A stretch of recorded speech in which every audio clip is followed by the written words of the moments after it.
मल्लिकार्जुन ज्योतिर्लिंग का नाम आखिर क्यों मल्लिका और अर्जुन से मिलकर बना है? क्यों शिव पार्वती दक्षिण के गहरे पर्वतों में जाकर बस गए जबकि उनका असली निवास तो कैलाश है? बहुत समय पहले देवलोक में एक प्रश्न उठा, विवाह का अधिकार किसे पहले मिले, गणेश या कार्तिकेय? इस बात को सुलझाने के लिए शिव पार्वती ने एक शर्त रखी, जो सबसे पहले संपूर्ण ब्रह्मांड की परिक्रमा करेगा वही विजेता माना जाएगा। कार्तिकेय अपने तेज, शक्ति और वेग के लिए प्रसिद्ध थे। वे तुरंत अपने मयूर पर सवार होकर निकल पड़े, पर गणेश ने बुद्धि का मार्ग चुना। उन्होंने शिव और पार्वती की परिक्रमा की, कहते हुए कि माता पिता ही उनका संपूर्ण ब्रह्मांड है और वे विजेता बने।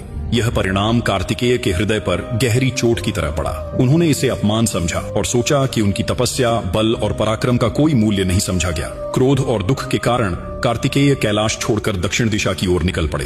वे नल्लमाला और क्रौंच पर्वतों की ओर गए, जहां उन्होंने मौन साधना आरंभ कर दी, यह निश्चय करते हुए कि वे अब किसी भी पारिवारिक बंधन से दूर रहेंगे। जब गणेश विजेता बने लेकिन कार्तिकेय दूर चले गए तो शिव पार्वती का हृदय व्यथित हो उठा। पुत्र वियोग उन्हें सहन नहीं हुआ और वे भी दक्षिण की ओर कार्तिकेय को मनाने निकल पड़े। कहा जाता है कि जिस पर्वत पर वे रुके, वहां की जैसमीन यानी मल्लिका पुष्पों की सुगंध ने पार्वती का मन अपनी ओर खींच लिया। वहीं उन्होंने मल्लिका पुष्पों से शिव की पूजा की। दूसरी ओर शिव ने कार्तिकेय की पीड़ा को समझते हुए एक नया दिव्य रूप धारण किया, अर्जुन, जिसका अर्थ है शूरवीर। और यही वह क्षण था जब मल्लिका और अर्जुन के मिलन से उस स्थान का नाम बना मल्लिकार्जुन। पार्वती इसी स्थान पर भ्रामरंबा रूप में विराजमान हुई, क्योंकि कहा जाता है कि कार्तिकेय की खोज में वे भौंडरे की तरह दिशाओं में भटक रही थी। अंत में जब कार्तिकेय ने देखा कि उनके माता पिता उनके पीछे आए हैं तो उनका क्रोध शांत हो गया। परिवार में पुनः प्रेम बहाल हुआ और वही पर्वत श्री शैलम मल्लिकार्जुन के नाम से सदा सदा के लिए पवित्र हो गया। इस मंदिर को शिव के 12 ज्योतिर्लिंगों में से एक